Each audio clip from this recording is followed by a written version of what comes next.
تاریخ کے جاننے والے اس بات کو اچھی طرح سے جانتے ہیں کہ ہندوستان میں 3 خانوادے ایسے ہیں کہ جن کے احسانات کو ہندوستان کے مسلمان کبھی فراموش نہیں کر سکتے۔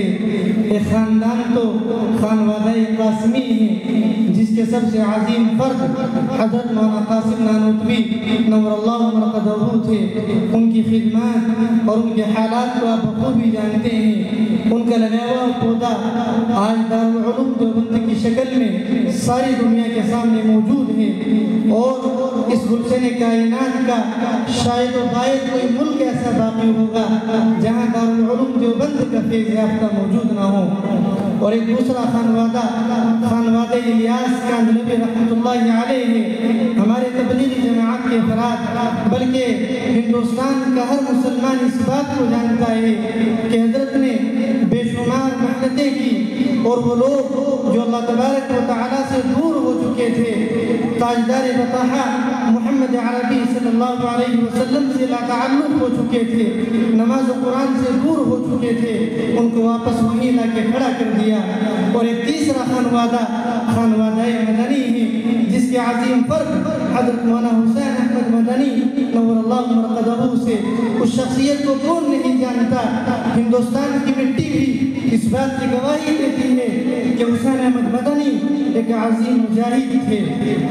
بہرحال آج کے ہمارے مہمان اسی مدنی خانوادے کے عظیم چشم و چراغ ہیں۔ میں آپ سبھی حضرات کی جانب سے حضرت کا استقبال کرتے ہوئے نہایت ادب احترام کے ساتھ درخواست کرتا ہوں ان کلمات کے ساتھ کہ امت کے پاسبان و نگہبان تمہیں کو ہو، امت کے پاسبان و نگہبان تمہیں کو ہو، ہم کو ہے جس کے ناز وہ مہماں تمہیں کو ہو، جس کے قدوم سے ہے آج یہ روشن سبھی گلی، جس کے قدوم سے ہے آج یہ روشن سبھی گلی، رڑکی شہر کی آج وہ زینت تمہیں کو ہو، اور احسان جس کا ہم نہ بھلا پائیں گے کبھی، احسان جس کا ہم نہ بھلا پائیں گے کبھی، اس قائد عظیم کے فرزند تمہیں کو ہو۔ آپ کے سامنے تشریف لا رہے ہیں نبی رائے شیخ الاسلام امیر ملت اسلامیہ حضرت مولانا سید ارشد مدنی دامت برکاتہ العالیہ کے فرزند ارجمند خادم قرآن والحدیث حضرت مولانا سید حبیب اللہ مدنی، محتمم مولانا حسین احمد مدنی مدرسہ بیٹا پیر۔ آپ حضرات سے میں ادب کے ساتھ درخواست کروں گا کہ حضرت کا ہمارے مدرسے میں آنا غالباً پہلی بار ہوا ہے۔ آپ حضرات دل کے کانوں سے حضرت کی ایک بات کو سنیے، اور یہ محسوس ہو جانا چاہیے کہ ہاں آپ کافی دنوں سے حضرت کی آمد کے منتظر تھے۔ ایک ایک کلمہ دل کے کانوں سے سنیے اور اس پر عمل کرنے کی حتی الامکان کوشش کیجیے۔ تشریف لا رہے ہیں ہمارے مہمان مکرم۔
الحمد لله نحمده ونستعينه ونستغفره ونؤمن به ونتوكل عليه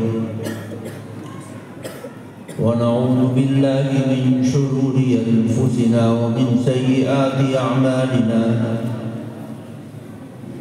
من يهده الله فلا مضل له ومن يضلله فلا هادي له ونشهد أن لا إله إلا الله وحده لا شريك له ونشهد أن سيدنا وسندنا وحبيبنا ومولانا محمدا عبده ورسوله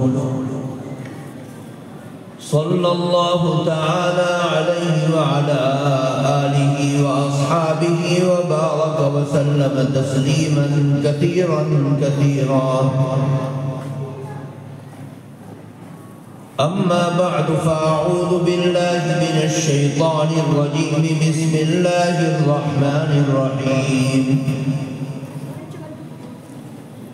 يا أيها الذين آمنوا اتقوا الله وقولوا قولا سديدا يصلح لكم أعمالكم ويغفر لكم ذنوبكم ومن يطع الله ورسوله فقد فاز فوزا عظيما. صدق الله العظيم.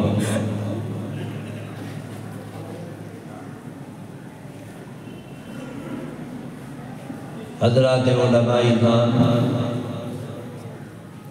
اور آج کی اس بابرکت مجلس میں قرآن پاک کی نسبت پر دین اور ایمان کی محبت میں جمع ہونے والے نوجوان، بزرگ، پیارے بچے، بچیاں، پردہ نشین خواتین،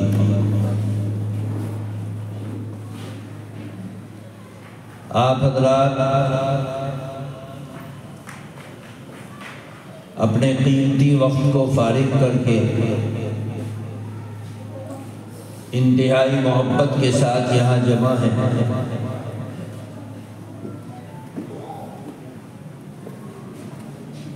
ہمارا یہاں جمع ہونا اور بیٹھنا ہم سب کے لیے فائدے کے اور نفع کا باعث بنے. اس کے لیے ضروری ہے کہ ہم اپنی نیت کو ایک مرتبہ ٹٹول لیں، کیونکہ حدیث پاک میں اللہ کے نبی صلی اللہ علیہ وسلم نے فرمایا ہے، جس کا مفہوم یہ ہے کہ اعمال کا مدار انسان کی نیت پر ہے، عمل کرنے والے کی نیت پر ہے. کیونکہ ہم سبھی کے لیے وقت بے انتہا قیمتی ہے، اس لیے ہم سب سے پہلے اپنی نیت کو درست کر لیں کہ اللہ تعالی ہمارے اس پروگرام کو ہم سب کے لیے آخرت میں عزت، کامیابی، کامرانی کا ذریعہ بنائے. میرے بزرگوں، جو باتیں آپ کو اس اسٹیج سے اکابر علماء اعظام بتلائیں گے، آپ ان کو عمل کی نیت سے سنیں کہ انشاءاللہ ہم ان باتوں کو عمل بھی کریں گے اور عمل بھی کروائیں گے انشاءاللہ. میں نے اسی نیت سے آپ کے سامنے بیان کیا ہے اور کر رہا ہوں کہ انشاءاللہ میری بات جو آپ کے کانوں میں پڑے گی، آپ انشاءاللہ اس پر 100% عمل کرنے کی کوشش کریں گے. میرے بزرگوں، اس دنیا کی زندگی میں اللہ تعالیٰ نے انسان کو جو کچھ دیا ہے، اگر دل پر ہاتھ رکھ کر ہم سوچیں اور اس کے اندر غور و فکر کریں تو ہمیں پتہ چلے گا کہ انسان کے اس چھوٹی سی مختصر سی زندگی میں جو کچھ اس کے پاس ہے سب اس سے جدا ہونے والا ہے. سب سے قیمتی ترین چیز انسان کے پاس جان ہے، اور جان کوئی کتنا بڑے سے بڑا طاقتور آدمی، شجاع ہو، بہادر ہو، عقل اور فراست کا حامل ہو، یہاں تک کہ اس کو اللہ تعالیٰ نے کتنا ہی قرب دے دیا ہو۔ کوئی بھی انسان ہمیشہ اس دنیا میں رہنے کے لیے نہیں آیا، ایک دن آتا ہے کہ وہ ہنستا کھیلتا مسکراتا کھاتا پیتا اس دنیا سے رخصت ہو جاتا ہے۔ نہ انسان کے پاس اپنی جان کو بچانے کا راستہ ہے، نہ انسان کے پاس اپنی جان کو بچانے کا علم ہے، نہ انسان کے پاس اپنی جان کو محفوظ کرنے کی توانائی اور طاقت اور ہمت ہے۔ کیونکہ اللہ تعالیٰ اس دنیا میں انسان کو پیدا کر رہا ہے، اور پیدا کر کے انسان کو ایک وقت متعین تک وہ کھیلتا ہے پھرتا ہے کھاتا ہے پیتا ہے مسکراتا ہے ہنستا ہے بولتا ہے روتا ہے، پھر اس وقت متعین کے آنے کے بعد اللہ تعالیٰ اس کے بستر کو لپیٹ دیتا ہے، اور کہنے والے سننے والے یہ سنتے ہیں اور بولتے ہیں کہ ابھی تو صحیح سالم تھا، ابھی دنیا سے چلا گیا۔ اس کے بچوں سے کہتے ہیں یقین نہیں آتا،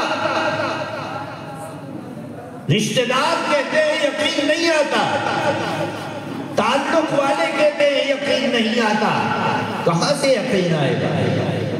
یہ چابی اللہ تعالیٰ نے اپنے قبضہ قدرت میں رکھی۔ ساری چیزیں جب انسان کے آگے پیچھے لگی ہوئی فنا ہونے والا ہے، تو آخرت میں اللہ تعالیٰ نے انسان کو حکم دیا کہ آخرت کی تیاری کر، تو جب ساری چیزیں یہاں پر فنا ہو جائیں گی ختم ہو جائیں گی تو آخرت میں کون سی چیز کام آنے والی ہے؟ کوئی چیز باقی رہنے والی ہے جو آخرت میں ہمارے کام آئے گی اور نفع کے قابل بنے گی، اس چیز کو تلاش کرنا اپنی زندگی میں ہمارے لیے بے حد ضروری ہے۔ انسان کی آنکھیں بھی مختصر ہیں، زبان بھی مختصر ہے، کان بھی مختصر ہے، ہاتھ بھی مختصر ہے، زندگی بھی مختصر ہے، دھن اور دولت بھی عارضی ہے، بس ایک چیز انسان کے ساتھ جانے والی ہے جس کو کہا جاتا ہے کہ انسان کا عمل، چاہے انسان کا عمل اچھا ہو یا برا ہو۔ اگر اچھا ہوگا تو وہ آخرت میں عزت کا ذریعہ بنے گا، اور اگر برا ہوگا تو آخرت میں ذلت کا ذریعہ بن جائے گا۔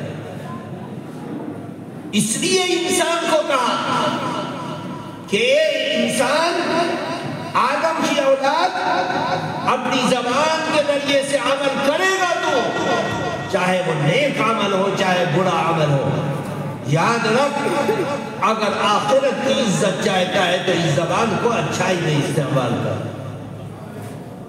اگر تو آخرت کی عزت چاہتا ہے تو اس کام کے ذریعے سے جو کچھ سن وہ عزت کے قابل ہونا چاہیے اور اچھا ہونا چاہیے، اس کے اندر کوئی کسی بھی طرح کی ایسی چیز جو تجھے ذلیل کرنے والی ہو، رسوا کرنے والی ہو، اللہ کی نافرمانی والی ہو، وہ نہیں ہونا چاہیے۔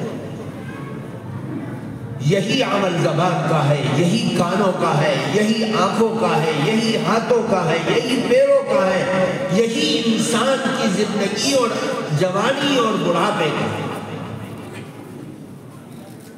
ہم اس چیز کو نہیں سمجھ پاتے اور دنیا کی چند خواہشات کو سامنے رکھ کر ہم انہی اعضاء و جوارح سے، اپنے ہاتھ اور پیروں سے، آنکھ اور ناک کان سے ایسے عمل کر دیتے ہیں جس سے آخرت میں ذلت و رسوائی کا سامنا کرنا پڑ سکتا ہے۔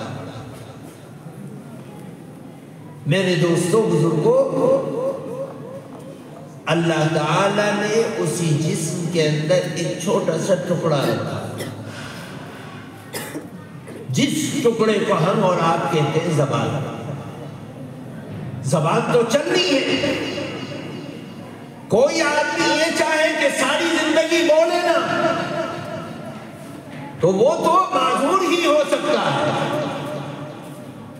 لیکن جو آدمی بولنے والا ہے، بات کرنے والا ہے، مخاطب ہونے والا ہے، گفتگو کرنے والا ہے، وہ آدمی جب بولے گا دو ہی بول بولے گا، یا تو ثواب کا باعث بنے گا یا گناہ کا باعث بنے گا، تیسرا کوئی بول نہیں۔ اللہ تعالیٰ نے اسی زبان پر نبی کے ذریعے سے بہت فوکس کیا اور انسان کو بتلایا کہ اے آدم کی اولاد، اس زبان کو کنٹرول میں رکھنا، اس کو غلط استعمال مت کرنا، کیونکہ زبان بنیادی طور پر انسان کو آخرت میں عزت دلانے والی ہے۔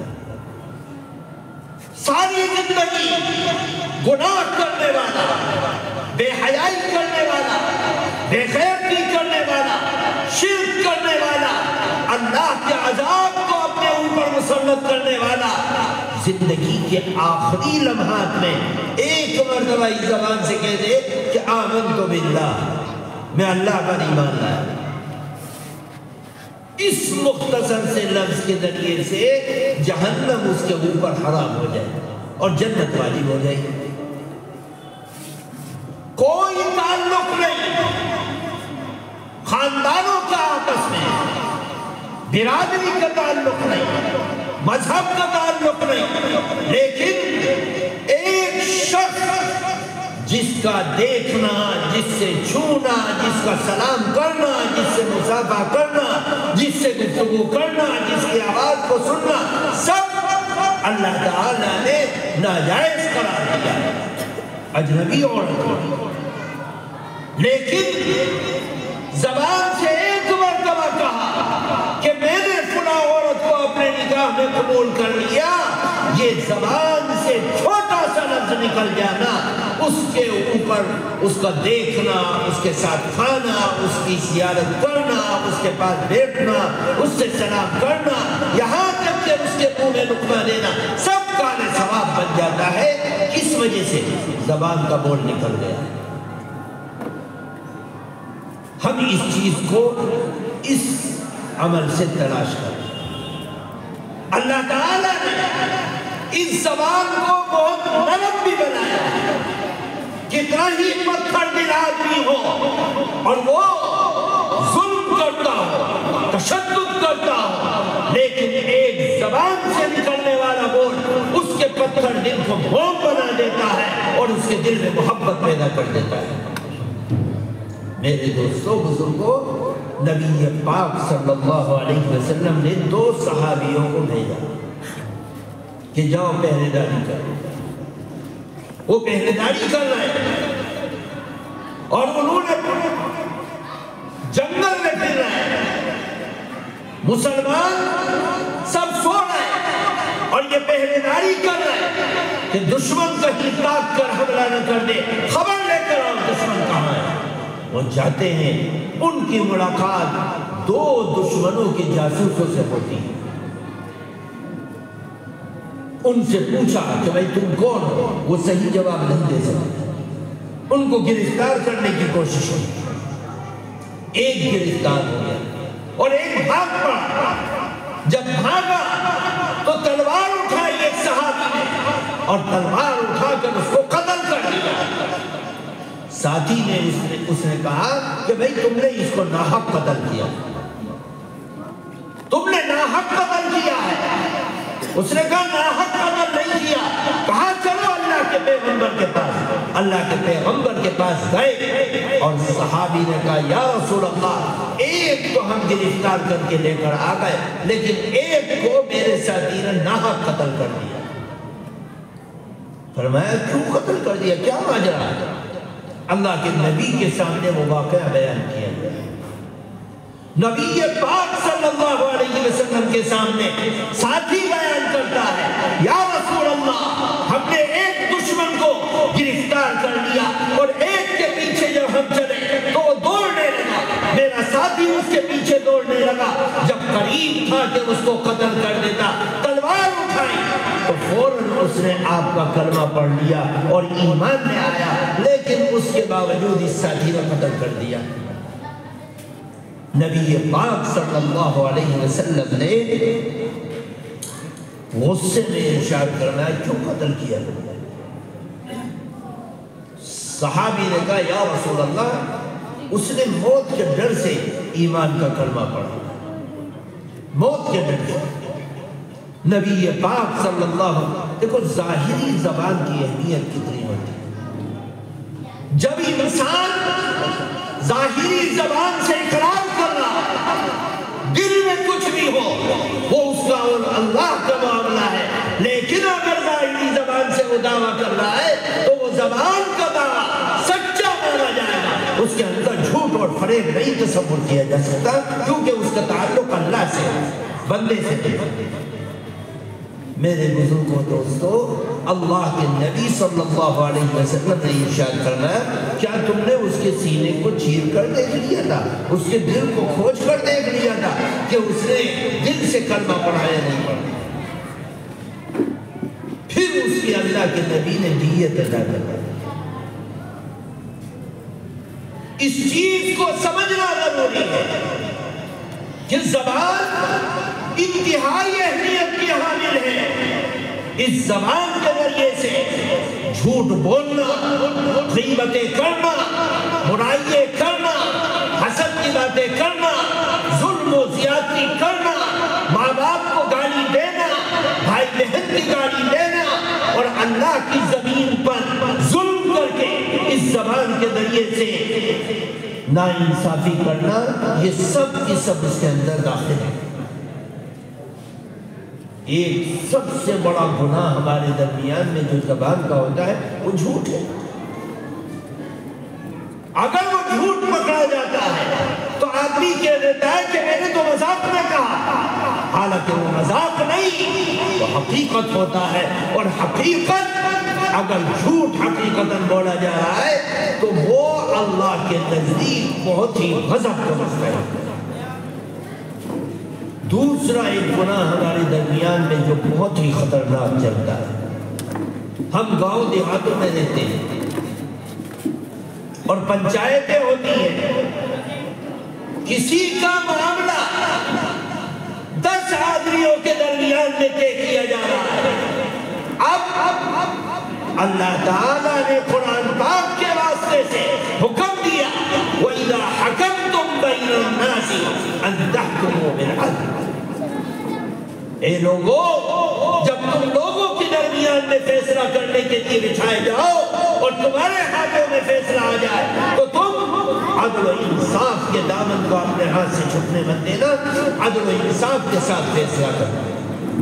لیکن ہم گاؤں دیہاتوں میں، پنچایتوں میں اپنے تعلق اور ملاقات کا دھیان رکھتے ہیں اور یہ کہتے ہیں کہ بھائی یہ میرا جاننے والا ہے، اس کے ساتھ نرم رویہ اپنانا ہے۔ اللہ کے نزدیک انتہائی غصے کی بات ہے کہ کوئی آدمی فیصلہ کرنے میں طرفداری کا معاملہ کرے، تعلق داری کا معاملہ کرے، رشتہ داری کا معاملہ کرے، برادری کا معاملہ کرے۔ اللہ تعالیٰ اس کو بے حد ناپسند کرتا ہے۔ میرے دوستوں، بزرگوں، ہم اس چیز کو نہیں سمجھتے۔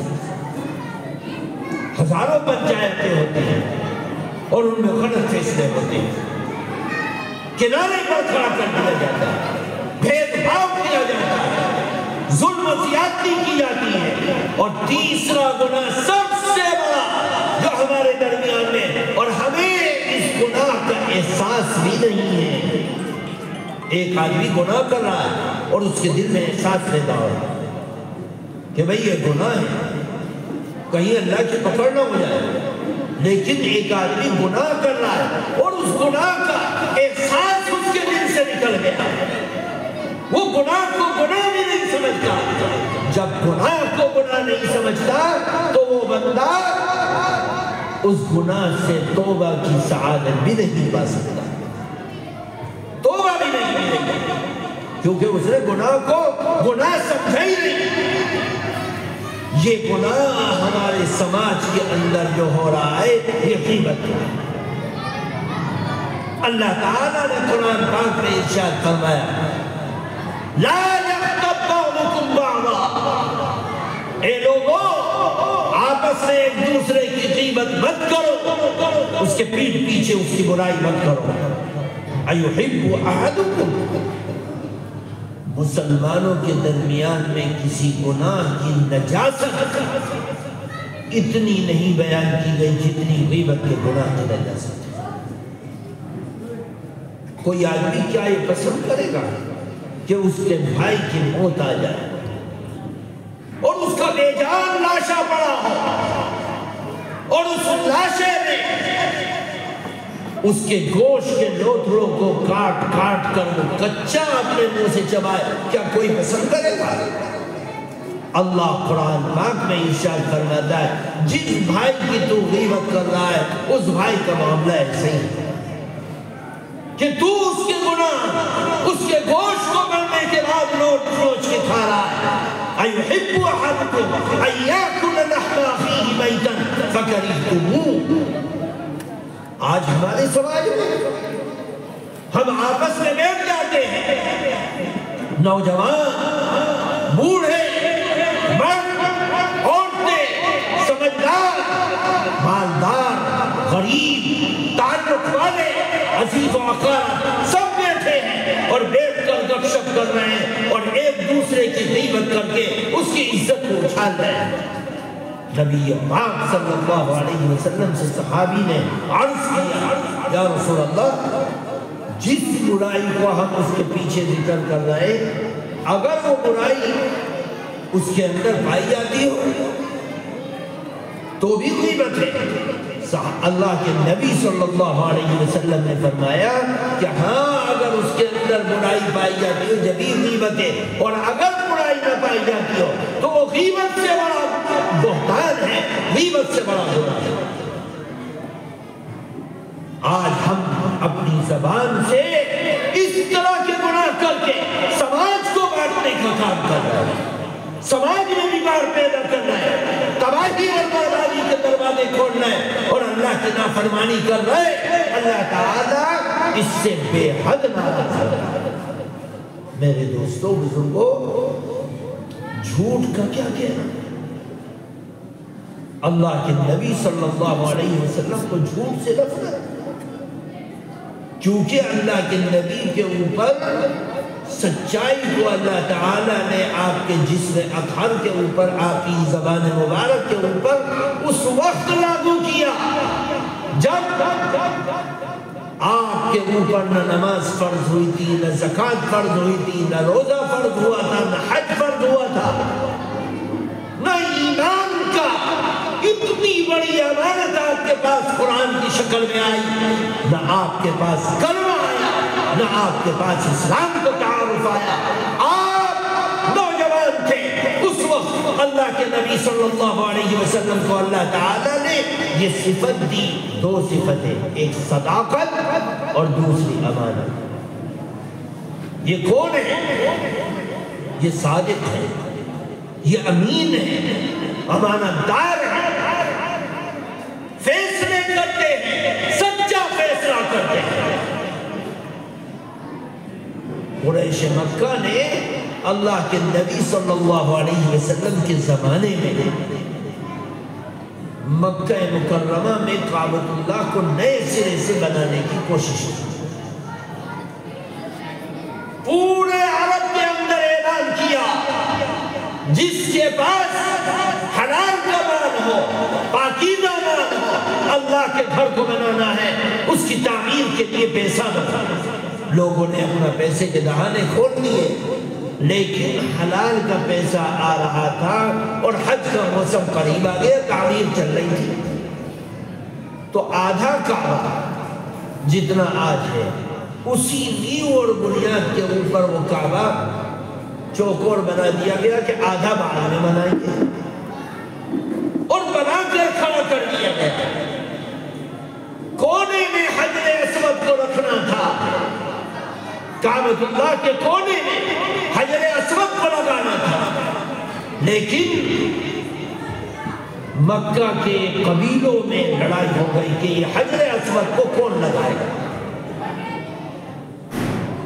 بنو ہاشم نے کہا کہ ہم قبیلے کے سردار ہیں، ہم رکھیں گے، ہم متولی ہیں، ہم رکھیں گے۔ بنو سالم نے کہا، بنو اسلم نے کہا، سب نے کہا کہ ہم فیصلہ کریں گے اور ہم رکھیں گے۔ آپس میں تلوار چلنے کے قریب تھے کہ ایک بوڑھا شخص کھڑا ہوا اور اس نے کہا کہ رک جاؤ، لڑو مت۔ حرم شریف میں آنے کا جو مین گیٹ ہے، صبح کو سویرے سب آ جاؤ اور پھر اس گیٹ کی طرف دیکھو، جو شخص سب سے پہلے اس گیٹ سے آئے اس کو اپنے جھگڑے کا فیصل بنا لینا، وہ فیصلہ جو کرے گا اسی فیصلے کے مطابق عمل کرنا۔ سب اس پر سہمت ہو گئے اور صبح سویرے تڑپ میں سب لوگ آ گئے، سارے قبیلوں کے سردار جمع ہو گئے اور انتظار کرنے لگے کہ سورج نکلتے ہی سب سے پہلے کون آتا ہے۔ اتفاق کے بعد کہ آقا نامدار سرکار دو عالم جناب محمد رسول اللہ صلی اللہ علیہ وسلم گیٹ سے خرامہ خرامہ تشریف لائے۔ بیک زبان سب نے کہا کہ آ گئے امین، آ گئے صادق، آ گئے سچا فیصلہ کرنے والے، آؤ اے محمد ہمارے درمیان میں فیصلہ کرو ہمارے جھگڑے کا۔ نبی کریم صلی اللہ علیہ وسلم نے ان کے جھگڑے کو سنا کہ جھگڑ رہے کہ کعبۃ اللہ کی دیوار میں حجر اسود کو کون لگائے۔ نبی پاک صلی اللہ علیہ وسلم نے فرمایا کیوں پریشان ہوتے ہو، آؤ۔ اپنے کاندھے پر سے چادر اٹھائی اور اس جگہ جہاں وہ رکھا ہوا تھا وہاں سے حجر اسود کو چادر میں ڈالا اور تمام قبیلوں کے سرداروں کو کہا کہ اس کے کونے کو پکڑو۔ سب نے چاروں طرف سے کونے پکڑا اور چادر میں لے کر وہ لوگ چلے اور حجر اسود کو جس دیوار میں لگانا تھا وہاں کونے پر لا کر وہ چادر لگا دی۔ اللہ کے نبی صلی اللہ علیہ وسلم نے اس حجر اسود کو چادر پہ سے اٹھایا اور یوں رکھ دیا۔ تمام قبیلے کے لوگ اس پر سہمت ہو گئے اور یہ فیصلہ بہترین فیصلہ ہوا۔ میرے دوستوں بزرگوں، اللہ کے نبی کے پاس کلمہ بعد میں آیا، نبی پاک صلی اللہ علیہ وسلم کے پاس امانت کا لقب امین، صداقت کا لقب صدیق، صادق، یہ دونوں چیزیں آپ کے پاس پہلے آئے۔ اسی لیے کہا جاتا ہے کہ جو شخص ساری دنیا میں سچائی کو پھیلانا چاہے، امانت اور دیانت کو پھیلانا چاہے، ایمان اور سچائی کو پھیلانا چاہے، حقانیت کو پھیلانا چاہے، دعوت دینا چاہے، تبلیغ کرنا چاہے، تصدیق کرنا چاہے، ایمان اور تعلیم کو پھیلانا چاہے، اس کو چاہیے کہ سب سے پہلے اپنے اندر دو صفت پیدا کرے، ایک صداقت کی اور دوسرے امانت کی۔ اگر ان دو صفتوں میں کھوٹ ہوگا تو وہ کبھی بھی اپنی دعوت کے اندر کامیاب نہیں ہو سکتا۔ میرے دوستوں بزرگوں، سچائی بے حد ضروری ہے۔ آج ہمارا سماج، ہمارے افراد، ہمارے نوجوان، چاہے وہ مدارس کے نوجوان طلباء ہوں یا دکانوں پر بیچنے والے ہوں یا مزدوری کرنے والے ہوں یا محنت کرنے والے ہوں یا ملازمت کرنے والے ہوں، آج ہم ایک پرزہ ہمارے ہاتھ میں جس کے ذریعے سے ہم گناہ ہر سیکنڈ پر بولتے ہیں، ہر لمحے بولتے ہیں، ہر وقت بولتے ہیں۔ اللہ کے نبی صلی اللہ علیہ وسلم نے جس سچائی کی دعوت عام اور تام دی، اس سچائی کو ہم اپنے ہاتھوں کے ذریعے سے برباد کرتے ہیں اور تباہ کرتے ہیں۔ اللہ کے نبی صلی اللہ علیہ وسلم ایک موقع پر وضو فرمائے، آپ وضو کر رہے ہیں، وضو کا پانی آپ نے برتن میں سے لیا اور اپنے چہرے پر ڈالا، آپ کے چہرے مبارک پر پانی لگا اور پانی کے قطرے بہے اور داڑھی مبارک کو تر کر دیا اور زمین پر گرنے لگے۔ صحابہ ایک دوسرے سے آگے بڑھے اور اس پانی کو زمین پر گرنے سے پہلے اپنے ہاتھوں میں لے لیا۔ اللہ کے نبی ان کے اس عمل کو دیکھ رہے ہیں،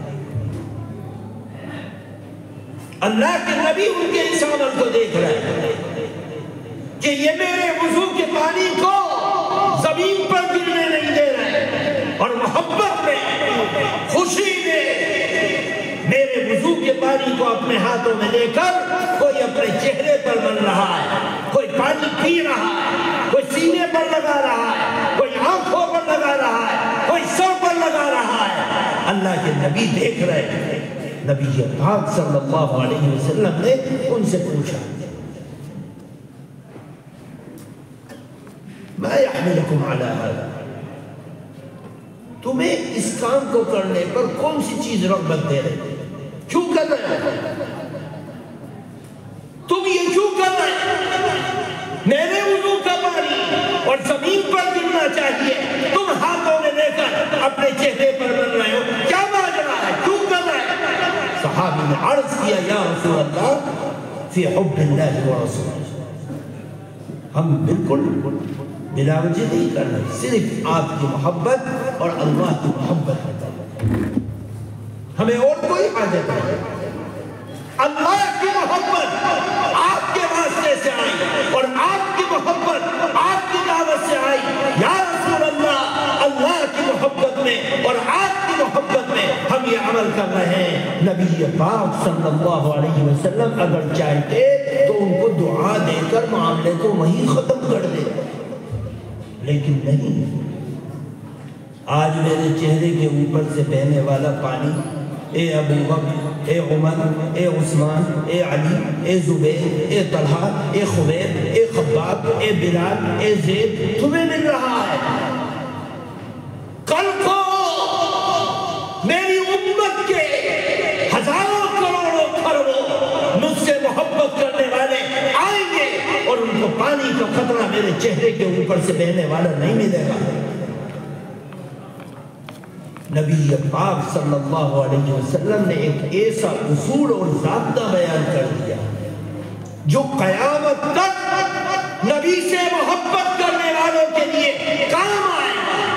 نبی پاک صلی اللہ علیہ وسلم نے ارشاد فرمایا، من سرہ، تم نے تو اللہ سے محبت کر لی، نبی سے محبت کر لی، لیکن اللہ تم سے محبت کرے، نبی تم سے محبت کرے، آؤ ایسا نسخہ بتلا دیتا ہوں جس نسخے پر چلنے والا، عمل کرنے والا اتنا طاقتور ہوگا کہ اللہ بھی اس سے محبت کرے گا اور نبی بھی اس سے محبت کرے گا۔ صحابہ کے کان لگ گئے۔ اللہ کے نبی صلی اللہ علیہ وسلم نے ارشاد فرمایا کہ جو شخص یہ چاہے کہ اللہ اور اس کا رسول اس سے محبت کرے، اس کو چاہیے کہ وہ 3 کام کرے، جن 3 کاموں سے ایک کام کا تعلق زبان سے اور دوسرے کا معاملات سے، تیسرے کا معاشرت سے۔ فرمایا جب بولو سچ بولو، اللہ محبت کرنے لگے، نبی کی محبت آ جائے گی، تمہارا عمل نبی کے دربار میں پیش کیا جاتا ہے، تم درود پڑھتے ہو، سلام پڑھتے ہو، عمل کرتے ہو، نیکی کرتے ہو، اللہ کے نبی صلی اللہ علیہ وسلم کے سامنے ایک ایک امتی کا سلام پیش کیا جاتا ہے اور ایک ایک امتی کا عمل پیش کیا جاتا ہے اور درود پیش کی جاتی ہے کہ فلاں نے آپ کے لیے رحمت کی دعا کی، فلاں نے آپ کے لیے سلامتی کی دعا کی۔ اللہ کے نبی صلی اللہ علیہ وسلم محبت کرنے لگتے ہیں جو سچ بولتا ہے۔ سچائی انتہائی درجے کی ایک ایمان والے کے لیے ضروری چیز ہے، اس کو اپنے ذہن و دماغ اور زندگی سے نکالا نہیں جا سکتا۔ اگر کوئی شخص یہ دعویٰ کرے کہ بغیر سچ بولے میں جنت میں چلا جاؤں گا، تو یاد رکھو وہ اپنے غفلت کی زندگی کو گزار رہا ہے۔ سچائی ضروری ہے، سچائی ضروری ہے۔ آج ہم اپنے موبائلوں کے ذریعے سے اتنا جھوٹ کما رہے ہیں، اتنا جھوٹ کما رہے ہیں، ہمیں احساس نہیں کر سکتے۔ کسی نے کہا کہ فلاں حدیث نہیں آیا ہے اور ہم اس کو فارورڈ کر رہے ہیں۔ کسی نے واٹس ایپ کیا، انسٹاگرام کیا، فیس بک پر ویڈیو بھیجی، رائٹنگ میں بھیجا، فوٹوز بھیجے، اور ہم بغیر تحقیق کے اس بات کو آگے پہنچا رہے ہیں۔ نبی پاک صلی اللہ علیہ وسلم نے فرمایا کفا بالمرء کذبا، کسی انسان کے جھوٹا ہونے کے لیے یہی بات کافی ہے کہ وہ سنی سنائی بات کو آگے فارورڈ کرے۔ سنی سنائی بات، نہ اس کا کوئی سر ہے، نہ اس کا کوئی پیر ہے، نہ اس کا جانتا ہے، نہ اس کی حقیقت ہے، بس ایک افواہ ہے جس افواہ کو ہم آگے ٹرانسفر کر رہے ہیں۔ ہم نے تحقیق نہیں۔ ایک بہت بڑی ایپ ہے، پاکستان سے کسی نے اس کو تیار کیا ہے، اور برس محنت کرنے کے بعد جس ایپ کا نام دینیات ہے، وہ ایپ علماء کے مطلب کی ہے، پڑھے لکھے لوگوں کے مطلب کی ہے۔ اس ایپ کے ذریعے سے قرآن پاک کا ترجمہ اور تفسیر، اس کا شان و نزول، اسلامی تاریخ اور تمام احادیث طیبہ کی تمام مستند کتابیں، ان کتابوں کا ترجمہ، ان کا اعراب، ان کا شان ورود اور ان کے واقعات اور قصص سب بیان کیے ہیں، لیکن بیچ میں ایسی غلطی کر کے امت کے عقیدے کو خراب کرنے کا کام کیا جس کو ہم اور آپ سادہ زندگی میں محسوس نہیں کر سکتے، بڑے بڑے علماء نہیں کر سکتے۔ جن لوگوں نے اس ایپ کو کھنگال کر دیکھا، ٹٹول کر دیکھا، جھانک کر دیکھا، پرکھ کر دیکھا، انہوں نے دیکھ لیا کہ ہاں سفید کپڑے کا لباس پہن کر اندر سے خنجر گھونپا جا رہا ہے، اور ایسی نہ جانے کتنی چیزیں ہیں جو امت نے موبائل کے ذریعے سے ان کے عقیدوں کو برباد کرنے کا کام کیا جا رہا ہے۔ جبھی تو ہمارے پڑھے لکھے بچے ملحد بن گئے، بے دین بن گئے، ایمان و عقیدے کا جنازہ نکل رہا ہے، اللہ کے اوپر سے یقین اٹھ رہا ہے، نبی کی محبت ختم ہو رہی ہے۔ یہ سارا کا سارا جھوٹ کا پلندہ اس موبائل کے ذریعے سے امت کے نوجوانوں کے دلوں میں اتارا جائے۔ کون نوجوان؟ جو نوجوان صبح کو بیدار ہوتا ہے 9 بجے اور نہاتا ہے، کپڑے بدلتا ہے، کنگھا کرتا ہے اور ٹائی لگا کر، لباس پہن کر، بستہ لگا کر، بیگ لٹکا کر کالج میں چلا جاتا ہے، اور کالج سے آنے کے بعد کھانا کھاتا ہے، کھانا کھانے کے بعد آرام کر کے ٹیوشن میں چلا جاتا ہے، اور پھر ٹیوشن سے آنے کے بعد پکنک میں چلا جاتا ہے، اور پکنک سے آنے کے بعد گپ شپ میں لگا رہتا ہے، گپ شپ کرنے کے بعد سگریٹ نوشی کر کے اپنے موبائل کو ہاتھ میں لے کر رات کے 12 بجے سو جاتا ہے، اور صبح کو 9 بجے اٹھ جاتا ہے۔ اس نوجوان کو نہ امامت کی صحبت ملی، نہ مؤذن کی محبت ملی، نہ مسجد کی چٹائی ملی، نہ فرض نمازوں کے سجدے ملے، نہ اس نوجوان کو دعوت کی لائن ملی، تبلیغ کی لائن ملی، مدرسے کی چٹائی ملی،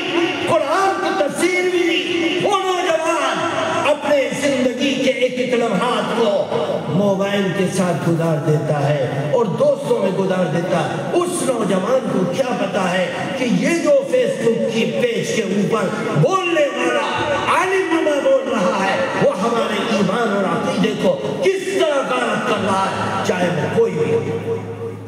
آپ نہیں جانتے کہ وہ جو نبی کی پگڑی لگا کر تقریر کر رہا ہے اور کتابوں کو ہاتھ میں لے کر بیان کر رہا ہے، وہ مولوی نما انجینئر ہے جو تمہارے ایمان و عقیدے کو غارت کر رہا ہے، جو تمہارے نبی کی محبت کو کھلٹ کر پھینک رہا ہے، تمہارے دل کے اندر تذبذب پیدا کر رہا ہے، تمہارے رشتے کو علماء سے توڑ رہا ہے، امام ابو حنیفہ سے توڑ رہا ہے، امام مالک سے توڑ رہا ہے، امام شافعی سے توڑ رہا ہے، امام احمد بن حنبل سے توڑ رہا ہے، تمہارے تعلق کو ان لوگوں سے جو علم کے پہاڑ تھے ان سے توڑ کر تمہارے دل میں تذبذب پیدا کر رہا ہے۔ یہ یاد رکھو کہ نبی کی 23 سالہ زندگی ہے اور اس 23 سالہ زندگی میں ایک وقت نبی کے ہاتھوں پر ایمان کا کلمہ پڑھنے والے شراب بھی پی رہے ہیں، اور پھر نبی کو حکم دیا جا رہا ہے انما الخمر والمیسر والانصاب والازلام رجس من عمل الشیطان، آج شراب حرام ہو گئی۔ وہی صحابہ جو صحابہ اللہ کے نبی کے ہاتھوں پر ایمان کا کلمہ پڑھنے والے ہیں، آج ان کے اوپر شراب حرام ہو گئی۔ وہی صحابہ ایک زمانے میں نماز بھی پڑھتے تھے، بات بھی کرتے تھے، وہی صحابہ وہی نمازی ایک زمانے میں نماز بھی پڑھتے تھے، دائیں بھی دیکھتے تھے، بائیں بھی دیکھتے تھے، وہ صحابہ نماز میں ہنسا بھی کرتے تھے، لیکن 23 سالہ زندگی میں آہستہ آہستہ ان کو شکنجے میں لا کر آخری زندگی میں نماز کے تواتر کو پیش کر دیا۔ وہ نماز جو میرے صحابہ پڑھتے ہیں وہی نماز اصل ہے، اور وہ نماز نہ کلام والی تھی نہ سلام والی تھی۔ صحابی جب واقعہ بیان کرتا ہے نبی کا تو وہ اس نماز کو بھی پیش کرتا ہے جو ابتدائی زمانے میں نماز پڑھی گئی۔ بخاری میں حدیث ہے، بخاری جو سب سے زیادہ مضبوط ترین کتاب ہے، اس کتاب میں ایک نمازی اور امام کا ذکر ہے جو ننگے بدن نماز پڑھا رہا ہے، اور جب سجدہ کرتا ہے اس کی شرمگاہ پیچھے سے دکھائی دیتی ہے، لیکن بخاری نے ذکر کیا ہے کیونکہ بخاری تو واقعات کو ذکر کر رہا ہے۔ اب یہ مطلب نہیں کہ امام بخاری نے جو کتاب بخاری نے ذکر کر دی اور جو امام بخاری نے حدیث بخاری میں ذکر کر دی وہ عمل ہی کرنا ہے، نہیں۔ جب تو اس ننگے بدن والے امام کے ذریعے سے ٹوپی کے سر پر بغیر رکھے نماز کو جائز قرار دیتا ہے تو بدن میں سے کپڑا بھی اتار دے۔ میٹھا میٹھا ہب ہب اور کڑوا کڑوا تھو تھو، امت کے اندر شک کو پیدا کیا جا رہا ہے کہ آؤ ہم ایک صحابی کی نماز کو پیش کرتے ہیں۔ وہ کہتے ہیں کہ جب اللہ کے نبی صلی اللہ علیہ وسلم ہر خفض ہر رفع کے وقت اپنے ہاتھوں کو کانوں تک اٹھاتے تھے، رکوع میں جا گئے تو نماز میں ہاتھ اٹھا رہے۔ ہاں بخاری نے ذکر کیا ہے، لیکن جوہری جوہر کو دیکھنے کے بعد فیصلہ کرے گا کہ اس حدیث کو ماننا ہے یا اس کو ماننا ہے۔ قابل عمل کون سی ہے؟ وہ جوہری پیش کرے گا، وہ عالم پیش کرے گا۔ تم اپنی عقل کے ذریعے سے، اپنی ہمت کے ذریعے سے، اپنی ایجوکیشن کے ذریعے سے، اپنی وکالت کے ذریعے سے، اپنی انجینئرنگ کے ذریعے سے امت میں یہ فیصلہ نہیں کر سکتے کہ ہاتھ اٹھایا جائے گا یا نہیں اٹھایا جائے گا۔ یہ وہی فیصلہ کرے گا جو عبداللہ بن مسعود کی روایت ہے۔ عبداللہ بن عباس کی روایت کو ریجیکٹ کر دیا جائے گا کہ یہ قابل عمل نہیں ہے۔ امت میں یوٹیوب پر ایسے ایمان کے سوداگر آ گئے ہیں ہماری شکلوں میں، جو جھوٹ کے ذریعے سے، بے ایمانی کے ذریعے سے، بدماشی کے ذریعے سے، عیاری اور بدکاری کے ذریعے سے اللہ کے نبی کی حدیث کو توڑ مروڑ کر پیش کرتے ہیں تذبذب پیدا کر کے ان کو الحاد کی طرف لے جاتے ہیں، کفر کی طرف لے جاتے ہیں، نبی سے بغاوت کی طرف لے جاتے ہیں، اور کوئی عالم ان کو سمجھاتا ہے پھر ان کی سمجھ میں نہیں آتا۔ میرے دوستوں بزرگوں، سب سے بڑا جھوٹ کا ذریعہ یہ موبائل ہے۔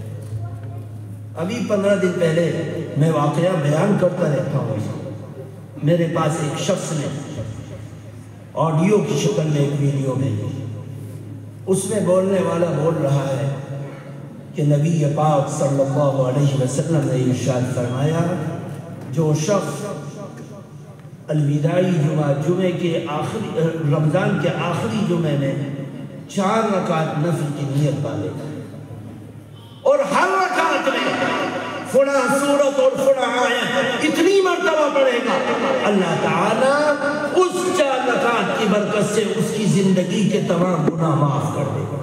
العیاذ باللہ، نبی پاک صلی اللہ علیہ وسلم کے اوپر بہتان ہے، بہتان ہے۔ یہاں تو کربلا میں بھائیوں کی گردن کٹ رہی، بیٹوں کی گردن کٹ رہی، خاندان اجڑ رہا ہے، اور امام حسین بھیج رہے کہ جاؤ، جا کر ہمارے دشمنوں سے کہہ دو کہ تم اپنے میں سے کسی کو امام بنا لو، ہم دونوں مل کر اس امام کے پیچھے اقتدا کر کے نماز پڑھ لیں گے ظہر کی، یا ہم میں سے کسی کو امام منتخب کر لو اور تم ہم سب مل کر نماز کی نیت باندھ کے نماز پڑھتے ہیں۔ انہوں نے نماز کی اجازت نہیں دی، امام نے کہا کہ آدھے نماز پڑھو آدھے لڑو۔ اگر نماز کی معافی اتنے چند سجدوں میں، چند رکعتوں میں اگر معافی ممکن ہوتی، خدا کی قسم اس نماز کے لیے صحابہ کی گردنیں نہ کٹتی، امام حسین کا خاندان نہ اجڑتا، یہ تباہی اور بربادی نہ ہوتی۔ آج امت نماز کے مسئلے کے اندر سیریس ہونی چاہیے، لیکن نماز کی قدر کو گھٹانے کے لیے اس آڈیو اور میسیج کو فرضی نبی کی طرف منسوخ کر کے پھیلایا جائے، تاکہ نوجوان بے حس ہو جائے کہ مجھے کیا ضرورت ہے نماز پڑھنے کی، میں تو جب رمضان کے آخری جمعے میں پڑھ لوں گا۔ یاد رکھو کہ گناہ 2 طرح کے ہیں، ایک گناہ کبیرہ ہے، ایک گناہ صغیرہ ہے۔ آپ نے یہ سنا ہوگا کہ گناہ کبیرہ توبہ کرنے سے معاف ہو جاتا ہے۔ یاد رکھو، دل پر ہاتھ رکھ کر سن لینا، غور سے سن لینا اور اس کو سمجھ لینا، گناہ کبیرہ، چند گناہ کبیرہ ایسے ہیں جو توبہ کرنے سے بھی معاف نہیں ہوتے، معاف نہیں ہوتے۔ وہ توبہ جس کو ہم توبہ کہتے ہیں اس سے معاف نہیں ہوتے۔ فرمایا فرض نماز کا چھوٹ جائے، اگر کعبۃ اللہ کی چوکھٹ سے چمٹ کر، کعبۃ اللہ کے پردے سے لٹک کر، کعبۃ اللہ کی چوکھٹ میں اندر جا کر، کعبۃ اللہ کی چھت پر چڑھ کر، اگر جنت کی چوکھٹ سے چمٹ کر بھی دعا کرے کہ اللہ میری زندگی کی نمازوں کو جو چھٹ گئی معاف کر دے، اللہ ہرگز بھی اس کی توبہ کو قبول نہیں کرے گا، معاف نہیں ہوگی۔ عالم یہ کہے گا کہ نہیں نماز پڑھنی پڑے گی، کھڑے ہو کر نہیں پڑھ سکتا بیٹھ کر پڑھ، بیٹھ کر نہیں پڑھ سکتا لیٹ کر پڑھ، لیٹ کر نہیں پڑھ سکتا اشارے سے پڑھ، اشارے سے نہیں پڑھ سکتا وصیت کر کہ میری موت کے بعد اے میرے بیٹو میری فلاں جائیداد میں اور فلاں دکان میں فلاں مکان میں فلاں زمین میں سے اتنی زمین کے ذریعے سے اتنے پیسے سے میری نمازوں کا فدیہ ادا کر دیا۔ اگر نہیں پڑھ سکتا، میرے دوستوں بزرگوں، فدیہ یہ نماز کے معاف ہونے کی یقینی چیز نہیں ہے، یہ بھی یاد رکھیں۔ کہیں نوجوان یہ سوچے کہ ساری زندگی نماز نہیں پڑھوں گا اور موت کے وقت جو ہے وصیت کر دوں گا کہ بھائی میرا فدیہ ادا کر دینا، نہیں، فدیہ ایک امید کی کرن ہے، ان نمازوں کی جو تیری بغیر سستی اور کاہلی کے قضا ہو ان نمازوں میں، لیکن جو نمازیں غفلت میں، بے حیائی میں، بے غیرتی میں، سستی اور کاہلی میں، جان بوجھ کر طاقت اور جوانی کے باوجود، صحت تندرستی کے باوجود اگر قضا ہو گئی، یاد رکھ موت کے جھٹکے لگنے تک مفتی کہتا رہے گا کہ اس نماز کو ادا کر، نماز پڑھے بغیر اس دنیا سے مت جائے۔ ہم نے اس کو اتنا معمولی سمجھ لیا کہ 4 رکعت پڑھو معاف۔ میرے دوستوں بزرگوں، یہ جھوٹ امت کے اندر پھیلایا جائے، اعمال کی بے رغبتی پیدا کرنے کے لیے، سستی اور کاہلی پیدا کرنے کے لیے، تباہی اور بربادی لانے کے لیے۔ اس لیے ضروری ہے کہ ہر شخص اس بات کا اہتمام کرے کہ ہم خبردار اپنے زندگی کے کسی بھی عمل سے یا کسی بھی پرزے سے کوئی ایسا کام نہیں کریں گے جس کے ذریعے سے ہماری زندگی میں جھوٹ پیدا ہو۔ میں نے قرآن پاک کی آیت تلاوت کی، اللہ تعالیٰ ارشاد فرماتا ہے، اے ایمان والو اللہ سے ڈرو، وَقُولُوا قَوْلًا سَدِيدًا، سیدھی سچی بات بولو، اللہ تمہاری سچائی کی برکت سے کرے گا۔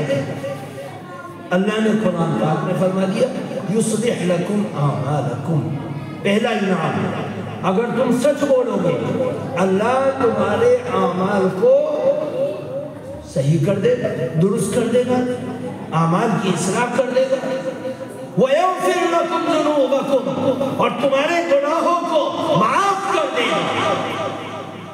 اور جو شخص اللہ اور اس کے رسول کی بندگی اور اطاعت کرے گا، اللہ تعالیٰ فرماتا ہے کہ وہ بڑی کامیابی کو حاصل کر سکتا ہے۔ بڑی کامیابی، اور بڑی کامیابی کیا ہے؟ جنت میں داخل ہونا۔ ہم نیکی یہ کر رہے ہیں کس لیے؟ اللہ راضی ہو، اور راضی ہونے کے بعد ہمیں جنت والا انعام دے دے۔ جنت سے بڑی کامیابی، ساری کامیابی جنت کے جانے کے بعد انتہا کو پہنچ جاتی ہے۔ فرمایا سب سے بڑی کامیابی اللہ کی رضامندی کے بعد جنت کے بالا خانوں کا استقبال۔ میرے دوستو، سچ بولنے والے بنو، اللہ تعالی ہم سب کو سچائی سے محبت کی توفیق عطا فرمائے۔ سبحان اللہ و بحمدہ، سبحانک اللہم و بحمدک، ونشہد ان لا الہ الا انت۔